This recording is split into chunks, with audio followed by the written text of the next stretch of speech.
All right, hi everyone. Thank you so much for joining us. It's 5 o'clock here in California where I'm calling in from, so we'll go ahead and get started.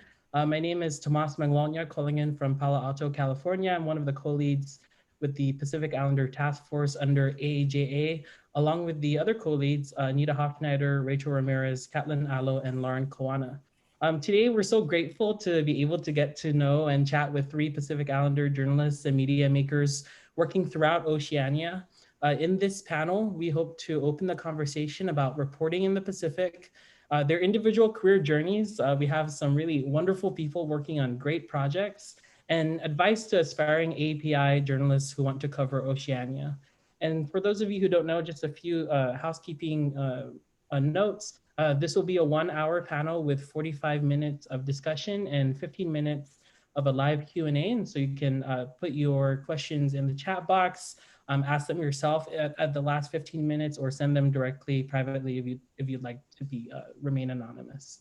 The session is being recorded and will be posted for public view at a later time. And so to start off, before our Q&A, I wanted to introduce our panelists. First, we'll start with Rob Perez, who's an investigative reporter at the Honolulu-Star Advertiser. And for the past year, in partnership with ProPublica, he's been focusing on a federally created homesteading program for Native Hawaiians. He's been a journalist for more than 40 years, working at newspapers in Hawaii, Florida, California, and Guam, where he's from. And he's been awarded multiple national honors, including the DART and National Headliner Awards, and is a two-time finalist for the Gerald Loeb Award. Rob, thanks for joining us. Thanks so much for being here. We also have Bernadette Carreon, a Palau-based journalist. She's been a journalist for 21 years, covering Palau and the Pacific. She's also the Micronesia chair for the Pacific Freedom Forum, a Pacific-based media watchdog, and vice chair for the Pacific Anti-Corruption Journalists Network. She's also been conducting and delivering media training to local journalists since 2020 and came to Palau in 2001 to work for the now defunct Palau Horizon. And the rest is history, right? Bernadette, thanks so much for joining us. Thank you. And last but not least, we have Kiara Lacy, a filmmaker, Kanaka Maoli Native Hawaiian filmmaker, whose interest lies in crafting films that use strong characters and investigative journalism to challenge the creative and political status quo. Her work is shown at festivals around the world, including Sundance and Berlinale, as well as on Netflix, PBS, ABC, Al Jazeera, and the Criterion Collection. In the digital space, she's created content for The Guardian and The Atlantic Online. She was the inaugural Sundance Institute Moretta Mita Fellow, as well as part of the inaugural class of Native Fellows at the European Film Market. Ciara holds a BA in psychology from Yale University and has given talks at academic institutions across the US. She continues to work on documentary content for broadcast and digital, while also expanding her intimate style of filmmaking into the branded content, commercial, and animation spaces. Ciara, thanks so much for joining us. Thank you for being here. Really honored to be alongside these incredible journalists. So thank you. And so we'll go ahead and get started. Of course, I read all of your bios and the wonderful work that you're doing and continue to do. I wanted to start off in whoever wants to kick us off here to talk about a bit about the Pacific Islands Pacific Island or islands that you report from. And those who might not know, what is the critical difference between reporting on the islands as opposed to the continental US? Not sure who wants to take that on first. Ciara? Aloha. Again, I'm Ciara, and I do have some thoughts on that. It's actually something I think about quite often, and maybe I talk about it from the storytelling perspective. Those are the words I use as a documentary filmmaker a little bit more, but I think like when it comes to island life and being an islander, the difference between parachuting into a place and telling a story of that place versus living on an island for me is, I tell your story, I'll see you at Safeway. I tell your story, I am going to bump into you at my cousin's graduation. And so the way stories get told, like for me in my process, I'm always aware that I'm, not only talking about the community, but I am in the community. And I think it does impact like how I think about the work. you know, and also how I can do the work. So I think the beauty and the benefit of living on an island is also something that I don't know. It's a navigation how you work. It's there's no I come in and I take the story and I leave. It's this is also my home, and that often makes the storytelling more challenging. Rob, were you going to add something? Yeah, I'm fortunate in that I live and work in the place that I report on. And so when I'm writing stories, I'm writing about my neighbors. I'm writing about people who live, out on the west side of Oahu, just like me. And then now, so I don't have any problems usually pitching story ideas. The editors who I report to are already familiar with the types of issues that are important to people who live here. So I don't have that challenge. And now that I'm on a 3-year fellowship with ProPublica, and I just completed a 1-year fellowship with them, I have 2 great platforms, the Star Advertiser and now ProPublica, in which to tell stories that need to be told. So I consider myself very fortunate at this stage in my career to be able to write stories that can make a difference for people living in the islands. Bernadette? Hi. So I live in Palau. It's a tiny island nation.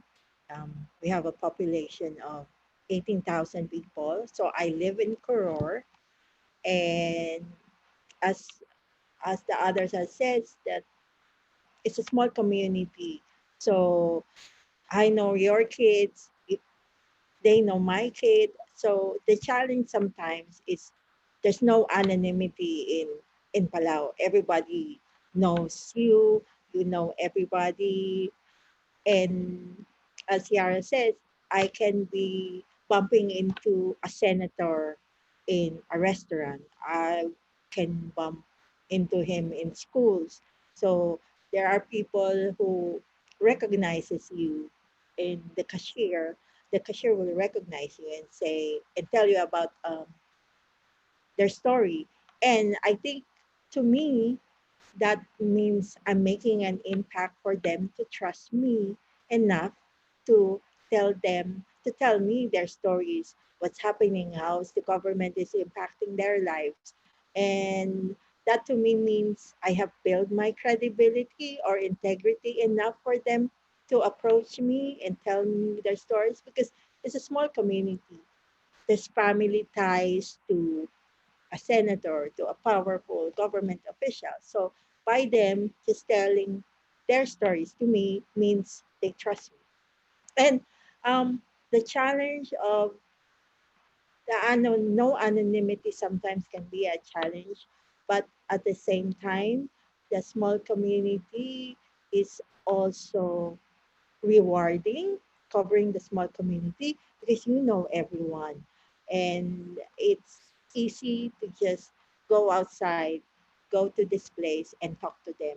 I mean, i I don't have, they consider me a part of the community, so I no longer have that difficulty of getting my story or talking to people. Yeah, it sounds like the accountability and the intimacy are definitely, the dynamics are very different in Oceania. So thank you for sharing each of your experiences about that. I wanted to pivot to talk about some of the individual stories, projects, or efforts that you're working on that you wanted to share regarding issues our Pacifica communities are facing. And Rob, if it's okay, maybe we'll start with you. Your ProPublica investigation dropped recently. The headline, of course, reading the US owes Hawaiians millions of dollars worth of land. Congress helped make sure the debt wasn't paid. What a headline. Can you tell us about that recent story, and congratulations on the publication? Yeah, that was actually a story that started when I was investigating other aspects of the program. And I had written a story in December about how the federal government and the state government still owed the Hawaiian Homes Trust land from 1995 laws that they adopted basically to make amends for past wrongs. And in the course of doing that story, I had asked someone at the Department of Interior why after 25 years there was still this outstanding federal debt to the Hawaiian Homes Trust after over a quarter of a century. And the spokesman sent me an email that he cited 3 reasons. One was the lack of excess lands that had been available in Hawaii since 2000. The second one was that the Hawaiian Homes Trust had turned down a few offers. And the third one, which really struck me as something that needed more investigating, was just this vague reference to Congress had passed some special legislation that allowed the federal government to go around the 1995 law that gave the trust priority whenever there were federal lands that became available in Hawaii. And I got that email just probably a week before my story was going to be published in December. And I didn't have time to pursue that third reason. So my editor and I talked about and decided, Rob, let's just hold off on that. We'll finish the story, and then you can just, dive into that. What is it about these workarounds? And so I did that. I published the story in December, was on vacation for a couple of weeks, came back and then just jumped into this story and started investigating. And over the course of 2 months, I was able to, there was, a million different pieces. I was able to piece together a story that showed that over the past decade, because of this special legislation that Congress passed, that essentially allowed the federal government to circumvent this 1995 law to make the trust whole. By passing a half a dozen pieces of special legislation over the past decade, the federal government has been able to sell roughly 40 excess parcels to private parties that otherwise would have gone to the trust if not for this special legislation. It was a practice that hardly anyone here knew about. And when I called out some of the current members of Hawaii's congressional delegation who had actually voted for some of these bills, they acknowledged that it shouldn't have happened. They didn't realize at the time they were voting for the bills that it meant the trust would be left out of the loop. And they both vowed to say, that it will never happen again. So anyway, that story ran in early May, and I got tons of feedback, mostly from Hawaiians and non-Hawaiians, saying I had no idea this practice was going on. And 2 of our senior respected elder statesmen back in the 90s, Senator Inouye and Akaka, were among those who supported this special legislation that really caught a lot of people off guard. So that was something that it took a few months to investigate, but it had an immediate impact. And it's the kind of story that that really all investigative journalists, I think, look for, is stories that sort of reveal actions that are harming people and holding the people who are responsible for those actions accountable. And in this case, it triggered some immediate changes or vows to change. And Rob, there was also a newsletter in which you wrote about the story and also your connection to land loss. There was something that you wrote that you said you had trouble shaking the quote, "It's like we're an invisible people." Can you talk a little bit about your reflections and for those who might not have read it? And after, I believe after the piece was published, you wrote. Yeah, so after the piece was published, my editors at ProPublica, when they realized that I have in my own family history from Guam, I had relatives and family members who lost land after World War II. And that whole notion, so in the piece that ran in early May, I quoted a native Hawaiian who actually served for 8 years on the board that oversees the homesteading trust. And all these private deals that I uncovered, that was news to him, even though he served on the commission that oversaw the trust during the period when these deals were happening. And the quote that that I got from him, and I had trouble shaking, even weeks later, was he said, and he was talking about the indifference that he said the federal government, the state government seemed to have regarding the plight of the Hawaiian people. And his quote was, "It's like we're an invisible people," unquote. And that's sort of how a lot of my relatives felt when the federal government seized land after World War II on Guam, mainly to build up Guam as a military outpost. And my family members never got adequately compensated for the land seizures. And to this day, they're still trying to get compensation. And in some cases, we have been able to get compensation. My family on my mother's side got a parcel to compensate for another parcel that the federal government took right after the war. And that one parcel that we got, it was surrounded by private property.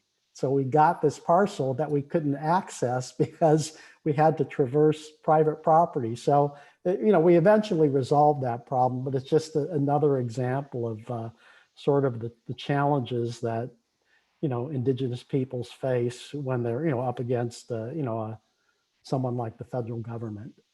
But so anyway, my editors thought that that was an interesting backstory. They asked me to write a column about it, tying the Hawaiian homes, the land debt that the federal government has so far not fully repaid with the land takings from my relatives on Guam. And I wrote a column that ran in their newsletter that they send out to their thousands of subscribers. And they got such good feedback from it that they decided to, about a week or two later, they put it on their website. So it just gave more exposure to the whole issue of land takings on Guam. And I got some great feedback from people who said, "Oh, Rob, I never heard about, I didn't realize that was a problem on Guam." So it was another good way to help tell a story of, of the Pacific Islands and the people on Guam. Well, thank you for that. Kiara or Bernadette, did you want to share a recent story or media project that you're working on? So I think the stories that I have made an impact in Palau, those stories that I work on, are stories about the environment, stories on climate change, stories on fisheries. Last year, uh, some of my colleagues considered it my most published year. I have had stories about the Palau National Marine Sanctuary. I had stories about the COVID-19, the impact of COVID-19 to the people, the border closure. The story of National Marine Sanctuary, which is considered the signature policy of the government, was not an easy story to write because Palau was much celebrated about it, but there have been some challenges to the policy when it was implemented.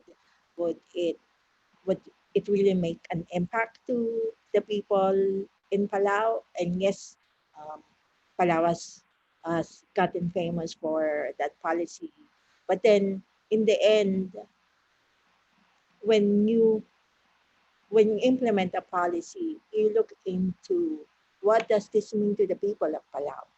What, how it will impact their lives? What are the changes that are going to be made in the current policy?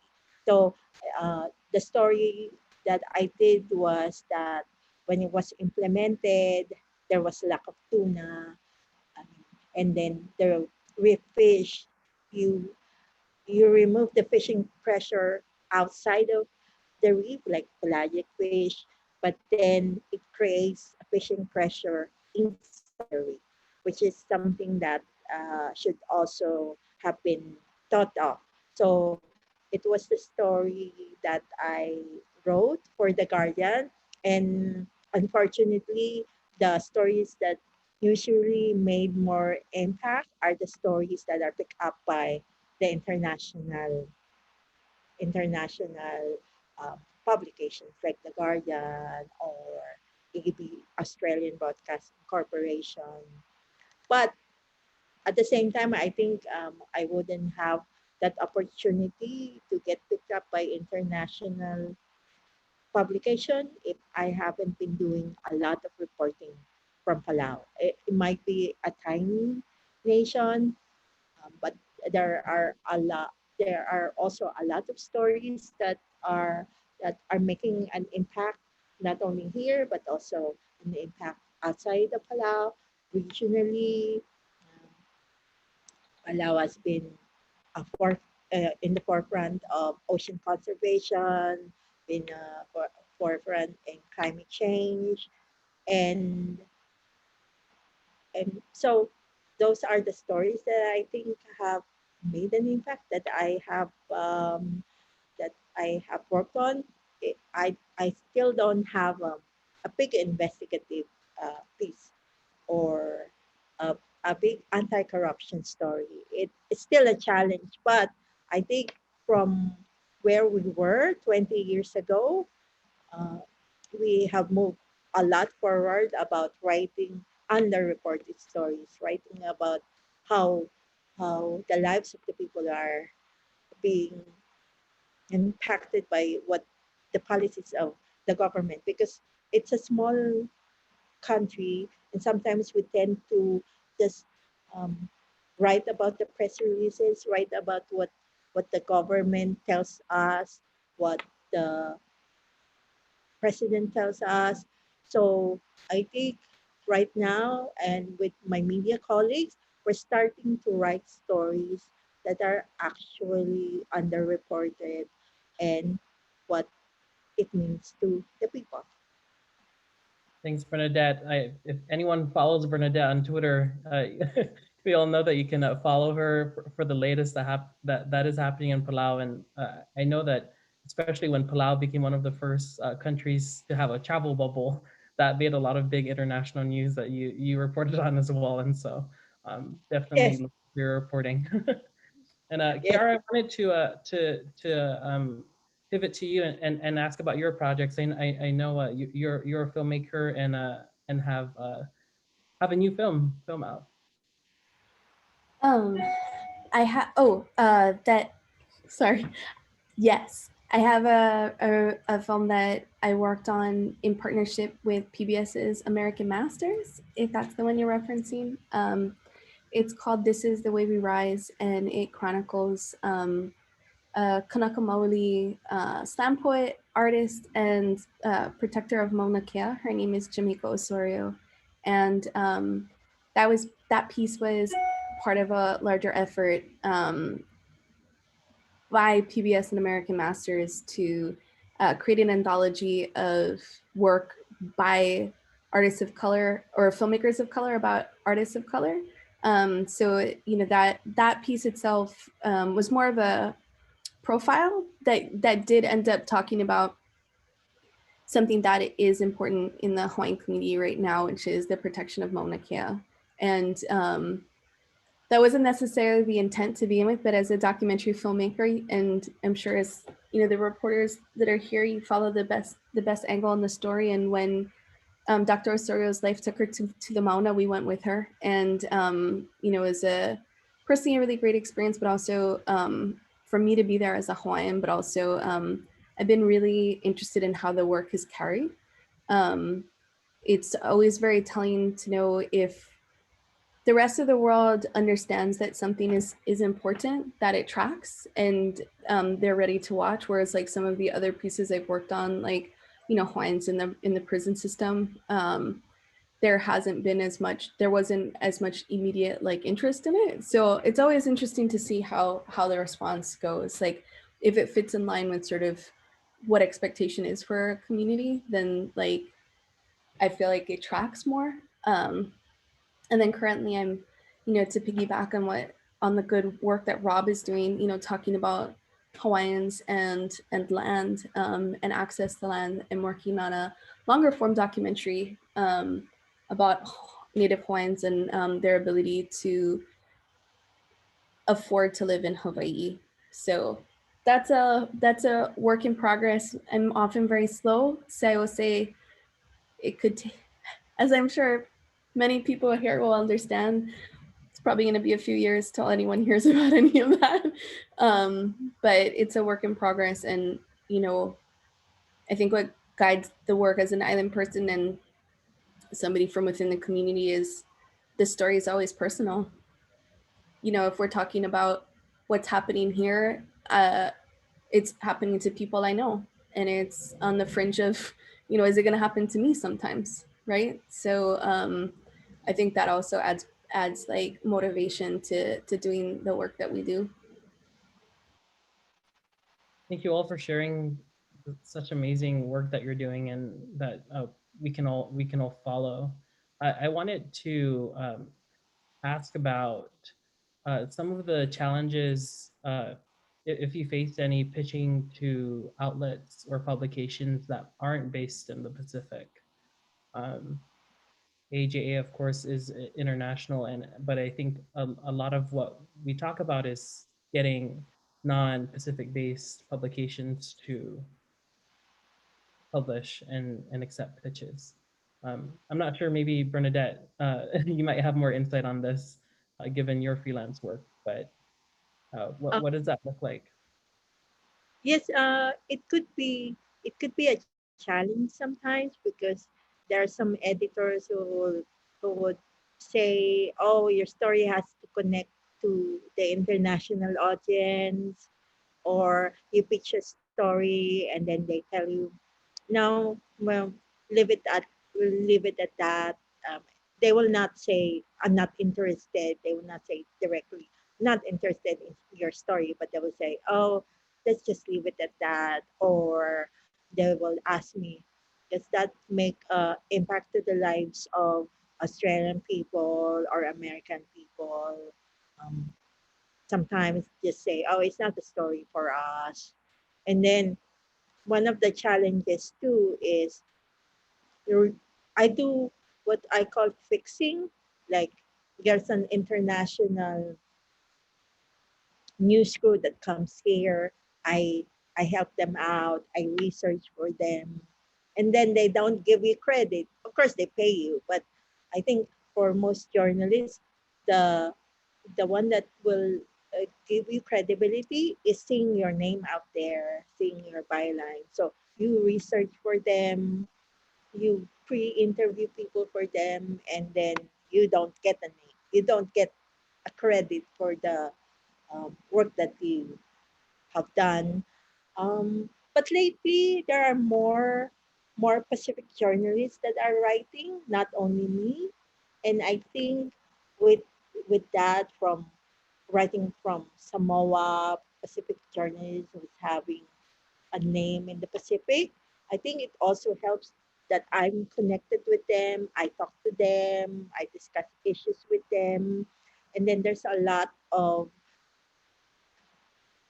like outlet like ABC Australia, Radio New Zealand, The Guardian, and the Pacific Project. I think it helps a lot to highlight the work of the Pacific journalists, not only me, but my colleagues in the Pacific. It highlights the stories of the Pacific more lately. So they are accepting more niche stories from the Pacific.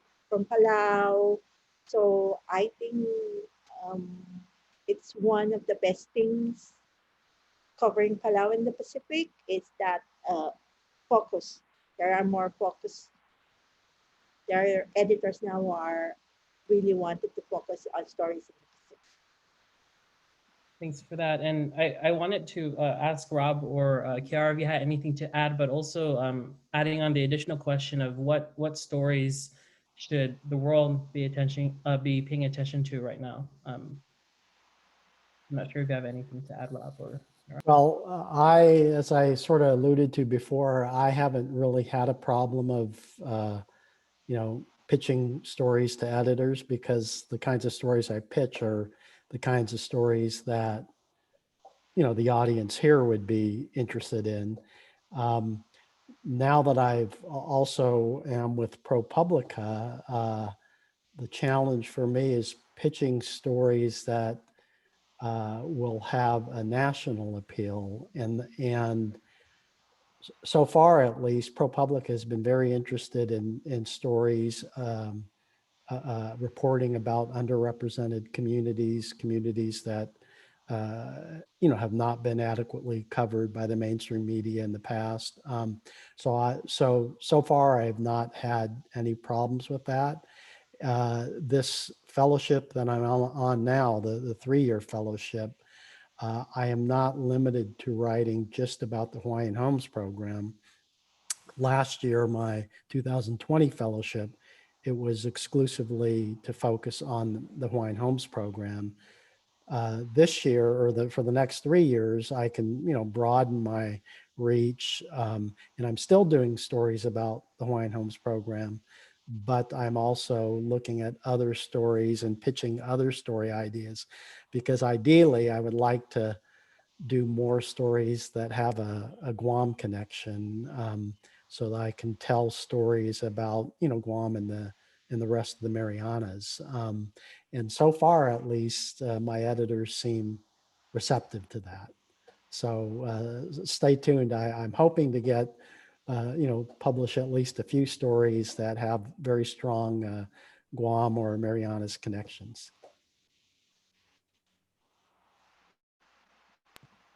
Kiara?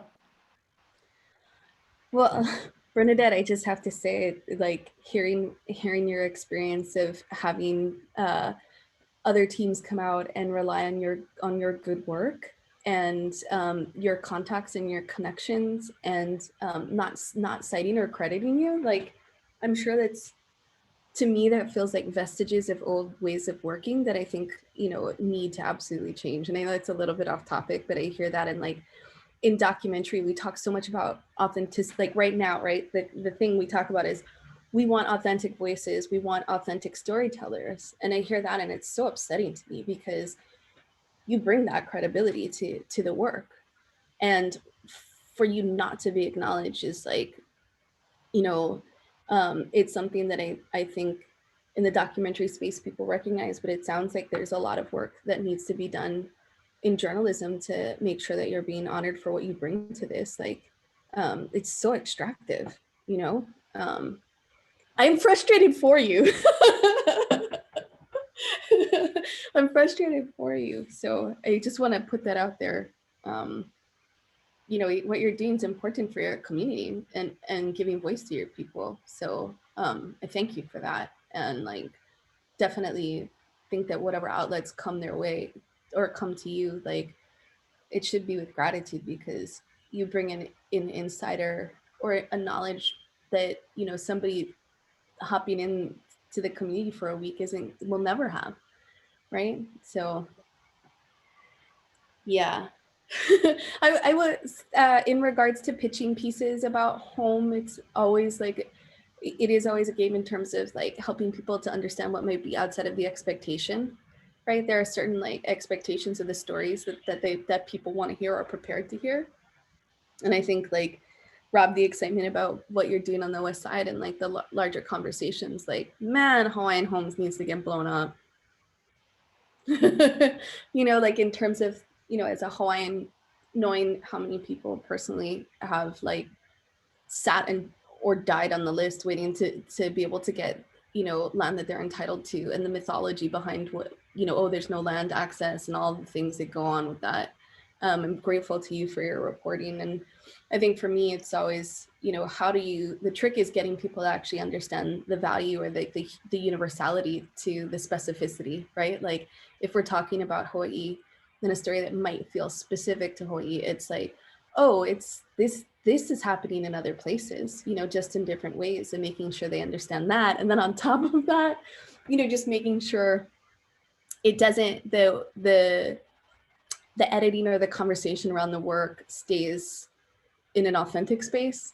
I've had people say, oh, why don't you call this piece Aloha this, right? And it's that balance between, oh, great, if we call it Aloha, then like people know it's Hawaiian and it'll track in that way. But also like, let's not get cheesy here, right? Like, let's not detract from like the seriousness of the work or the content, and it's easy when we're talking about island places, island homes that are so beautiful and like that have so many wonderful things going for them, to have people not get distracted by, the layers of tourism or all the other things that, our homes get marketed for. It's like, no, you have to take these places, the work and the story seriously. So, I mean, I'm always thinking about that. Like, how do we get people to understand like the seriousness of the issues that happen here and how they're unique? That's why I was so pleased when, my editors at ProPublica, they were the ones that actually suggested, Rob, why don't you write a column making the connection to the land takings on Guam? And I would not have thought of that. And they're the ones that said, no, that's an interesting connection. It brings a little bit of your personal story to help our readers understand why you're interested in the Hawaiian Homes program, because you have that personal history that, where you have a very, very much an understanding of what Mike Kahikina said when his quote was, "It's like we're an invisible people." So anyway, I was really thrilled when my editors at ProPublica said, "Why don't you write a column connecting the two?" And that, anyway, I just thought I would throw that out there. No, and just really to piggyback on what you're saying is like, when we see that, right? It's not uncommon for Native or Indigenous people to feel like they don't exist. That's erasure, and that's the product of colonization, right? And to know that the loss of land is not, we could say, oh, it's just happening in Hawaii, but the truth is, when we start to spin out bigger, right?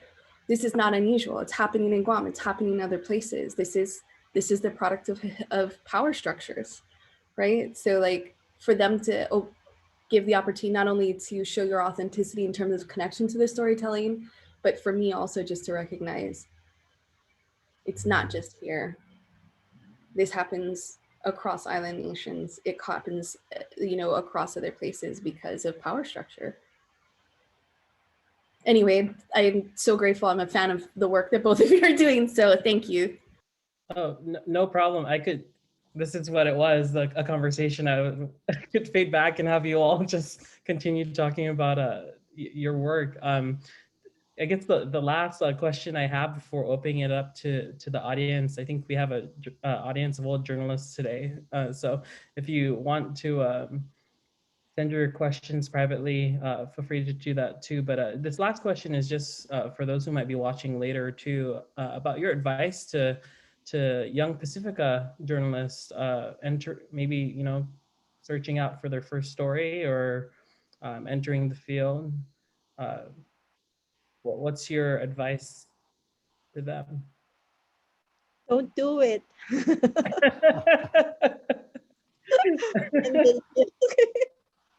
Don't do it. That might be the realest advice. No, but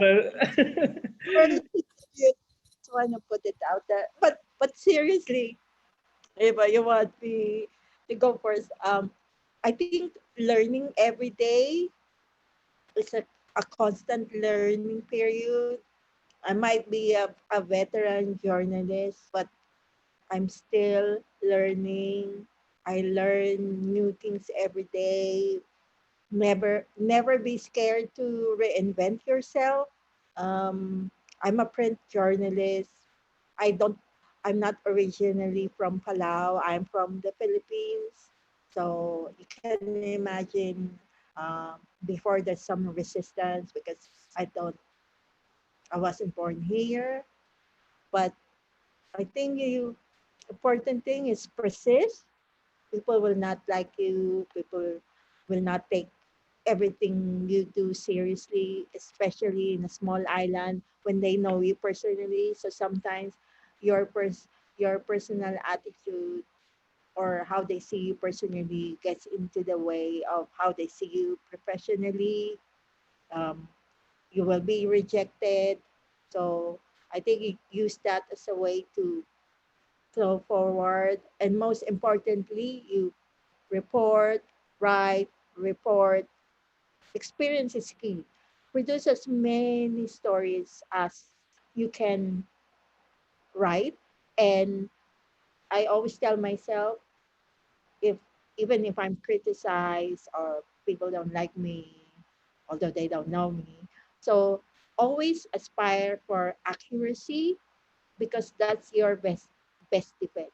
When people criticize you, when people don't respect you, and don't believe in what you say or don't value the work of the journalist, I think always the best defense is accuracy and credibility. I think, and also, I believe there's no one journalist better than the other. We are um, we have different style, we have different approach, but we have one aim is to tell the story.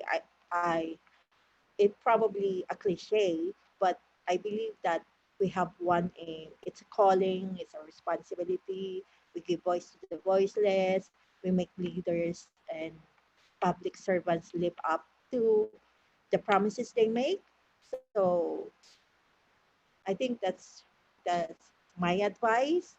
Just be patient.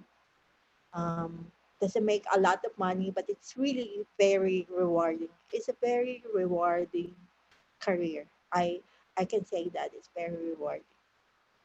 Thank you. Well, So, yeah. I can tell, I've been in this business for more than 40 years now. And I actually, I didn't take the traditional path, at least back then, what was considered the traditional path to, to get into business. I didn't work for my high school newspaper. I didn't work for my college newspaper. In fact, the university where I went to didn't even have a journalism program. So I never had a formal journalism education, but I was just someone who liked to write, who was always curious about why things happened and how they happened, and was not, afraid to ask questions. And I remember, 40 some years ago, walking into the newsroom at the Pacific Daily News on Guam and saying, "Hey, you got a summer job that I like to write, and I think I could be a reporter. Do you have a job that for me?"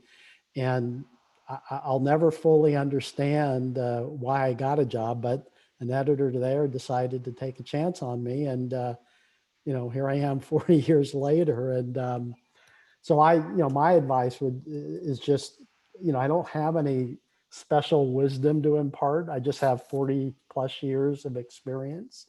And what I found that has worked best for me is that number one, you work hard, you work your ass off. Number two, you be true to your values. And the third thing was you push yourself to go out of your comfort zone, to take chances, to try things that you might not otherwise do. And I found that, if you sort of live by those three principles, and make informed choices, it serves you well. Wow, it's gonna be hard to add anything onto that. I'm gonna leave this talk thinking about the advice you both just gave because it's so good, and I love all of that, and I take all of that to heart. And I think if I was to add anything onto that, you know, for me, it's always is what I'm talking about. Does it mean something to me? Like, is there something about that you know that draws me to what this story is? Like, what's the power for me? And I'm always thinking about that. Like, is this meaningful to me? Is it, how do I connect with that? And then just being able to question, you know, not just ask questions, but look at the world around us and like, just because something works one way, and does it have to? And does that mean it's actually functional? You know, just thinking about the work that you're doing, Rob, with Hawaiian Homes. It's like, so many of us have for so long just accepted that that's what the institution is, right? And some of the power in terms of the work that's being done, the work that we do, it's like, how do we look at these things and actually question what the modus operandi is, what the expectation is, and can we demand or ask better? And does the reporting and the journalism, you know, does it uncover details and truth that force us to really reckon with what's in front of us? And I'm always optimistic that those outcomes are possible. You know, it's you shine the light on something, and you never know what's going to happen next. You know, it's that ripple effect. So thanks for the good advice, everybody. What a great way to start the weekend, and thanks for asking that question. Thank you all. Lots of hearts in the audience right now. We have a few questions coming in. Feel free to keep them coming. We have about maybe 10 to 15 minutes until we have to get booted off the Zoom link. But let me go ahead and ask the first one. Someone's asking, what advice do you have when it comes to fighting back against often white editors regarding edits that you're not comfortable with and you know isn't right about Pacifica? I'll take that one. Just speak up. I mean, there have been edits made to, you know, some of the work I've done for ProPublica where I've had to just say, no, that's not right. That's, you know, it sometimes comes from how people's perceptions are of, you know, what's happening. And, you know, you just have to be unafraid to say, no, I'm here on the ground. I'm part of this community. And that's not how, I mean, what we're trying to say. And I can understand the motivation because your editors are looking at, you know, issues that can be very complicated, very convoluted, and trying to simplify them in a way that would, you know, that won't prevent people from, you know, continuing reading the story. And I'm all for simplification and all for using language that is accurate and makes the story easier for a reader, especially someone new to the subject, easier for them to understand, but certainly not at the expense of accuracy. So you just have to push back. And, you know, if you push back with some reasoned arguments, usually you'll win the day. Bernadette or Kiara, did you have anything to add to that? Or I think leaning into the accuracy of it is always something that I've done. Like, if I feel like it's even if it's just cultural inaccuracy, it's still inaccurate, right? And so, you know, you are their expert. So it's really about giving them the education and helping them to understand. And yeah, it's not always easy at all. But I find that if we are talking about journalism, like leaning into the, hey, inaccurate, like hopefully that's flagging something, right? Because that should be meaningful in this space. People should hold that to the highest standard. And so if it's about that, hopefully people will listen. all right, we'll move on to the next question. How do you deal with burnout in journalism, especially as a Pacifica journalist?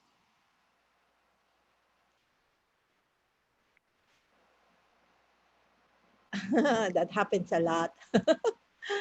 I mean, because I cover a small island, so uh, I don't become an expert of one subject. I cannot afford to be just concentrating on one subject or one topic. Like I cannot consider myself an environment reporter or a fisheries reporter because I write about almost everything. I'm all over the place. Burnout is I stop right. I take a break. I do something else. Sometimes I forget that, you know, I am a human being first before I'm a journalist. So I try burnout. I stop. How do you call it? Recharge, watch TV, do something else, and take my mind off work for a while. And I think that helps. Sometimes when you take a break for something from something that you're doing, you have this fresher. Um, your mind is refreshed and can look at it at the from a distance and can look at something um, with better perspective. So taking a break is good. You know, we we are humans. We're not constantly. I know it's 24/7 job. Being a journalist is a 24/7 job. My daughter will always say, "Oh, you're always working. You're always in the computer." So I think taking a break, spending time with your family and friends, I think that is key to burning out. I would agree. Um, and I look at it, there's different kind of stresses and burnout issues. And I every day applaud my colleagues at the Star Advertiser who have to deal with the day-to-day deadlines, the grind of having to, produce stories on deadline day in and day out. I used to be, have to deal with that, but now that I'm focusing more on investigative projects, I could go 2, 3, 4 months without my byline appearing. And that comes with a whole different level of stress that you have to deal with. And so just like Bernadette, one thing I do, especially now since I'm working mostly from home, I break up my day every day. I walk the hills of Makakila where I live, um, because that's it's a great way to just clear my mind and sort of sharpen my mental focus. And it's just a great way to prevent that burnout. And I also agree with her to, do things that take your mind off your work. Although for me, when I'm doing investigative pieces, or before when I was just dealing with the daily deadlines, I could write a story, turn it in, and I'm done with it. I would stop thinking about it, and then I would do it all over again the next day. When you're working on an investigative piece where, maybe months before you actually see your byline in the paper, it's a kind of stress or pressure that just never goes away. On the weekends, you're thinking about it. In the evenings, you're thinking about it, because you know that there's great expectations on what you're expected to deliver, because people are saying, wow, you've been working on that for several months. And so that comes with its own set of pressures. And sometimes it's hard to turn the switch off to get my mind to thinking about something else. That's when those daily walks, or getting immersed in a good book, or you know a, escapism TV show, that seems to do the trick. But anyway, I just wanted that there's the burnout from the daily deadlines versus the burnout from, working on projects, which is, what I do now. If I could just add one thing, because I think everything that both of you have said is really great. I'd just like to say celebrate the wins, celebrate those moments that you do something that you think makes a difference, work that you are proud of. As long as you make sure you're feeling good about the work, you make sure you celebrate it. So also, you know, you gotta give yourself a pat on the back, buy yourself that cheeseburger sometimes.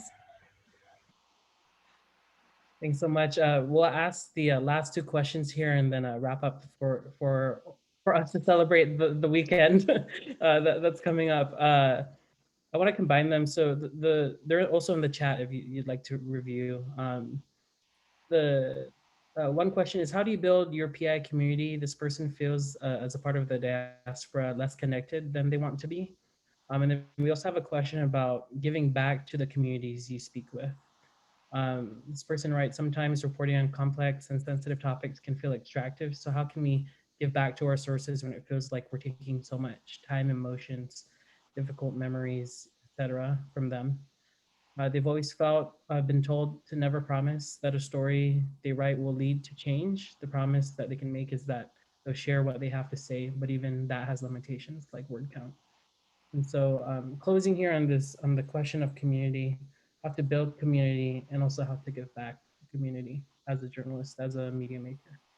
I can, the way that or the stories that I've been doing over the past year on the Hawaiian Homes program, the way I can tell it makes a difference is, I think the thing that I've heard the most from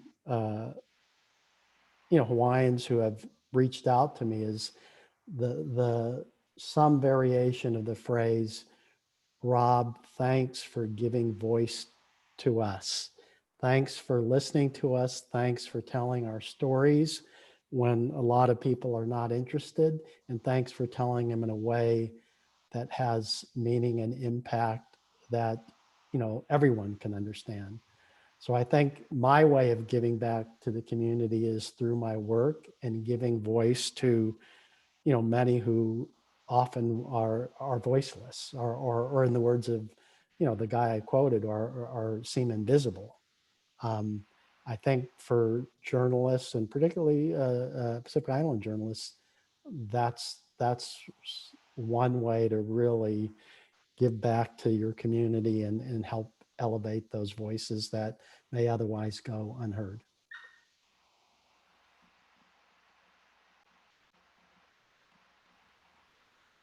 Bernadette, did you have anything to add to that?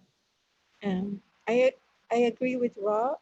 It in a small community, it really, and I feel that I have made difference in the community when people come up to me and they talk, and then they say, "Oh, I'm a fan of yours. I saw you on YouTube. Uh, can you ask these questions for me? Can I text you? Can I tell you about a story that I think you would want to write about?" And also, I also find it rewarding um, doing media training, doing mentorship. Uh, we have members in the Palau Media Council, who is very much active, the Palau Media Council, and I thank my colleagues in Palau. We have been doing a lot of trainings, we have been doing a lot of workshops, and I just wanted to say that we have one young journalist. She's still in school, but she has been writing. Uh, she has been coming to our workshop, and she's going to a university in Taiwan.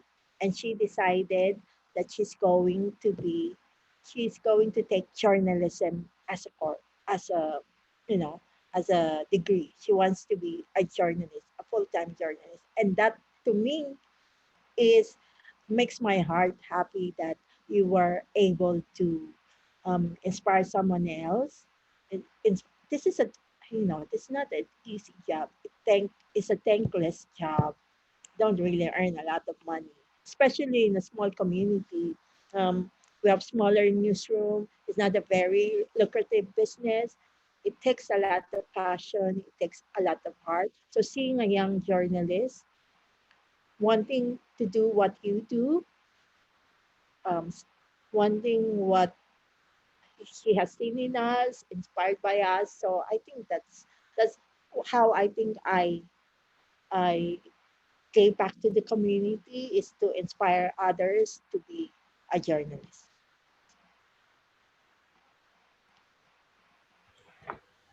And if I could add just one thing too, is like to give back to other journalists too. Like one thing I learned in terms of what I saw at Mauna Kea when we were up there filming, you know, I found that typically as a filmmaker, and I'm sure as we're working on stories, it's not about the sharing of resources. It's a, you know, we're digging into that story. We've got that long-term investment. And what I learned at Mauna Kea is the reminder that, oh, but we can share sometimes, right? And so the mentoring and also just like supporting your other peers, like that also supports you because it gives you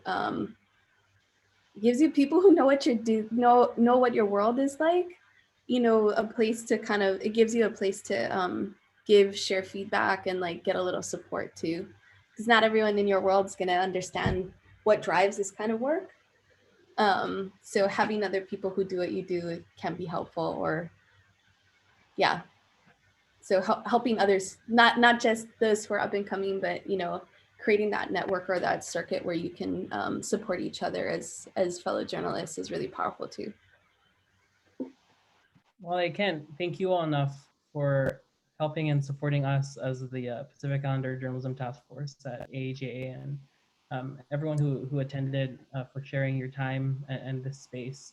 I really appreciate it, and I know this isn't the end of the conversation, and we hope to be in touch. So you can go ahead and email us at pitaskforce.aaja@gmail.com, or you can join our Facebook group at AJA Pacific Islander Task Force. Thank you all so much for coming. Rob, Bernadette, Ciara, thanks for your inspiration, for your wisdom, for your work. Really, really grateful for your time. Thank you. Thanks so much. Have a great weekend, everyone. Thanks. Aloha. Thank you.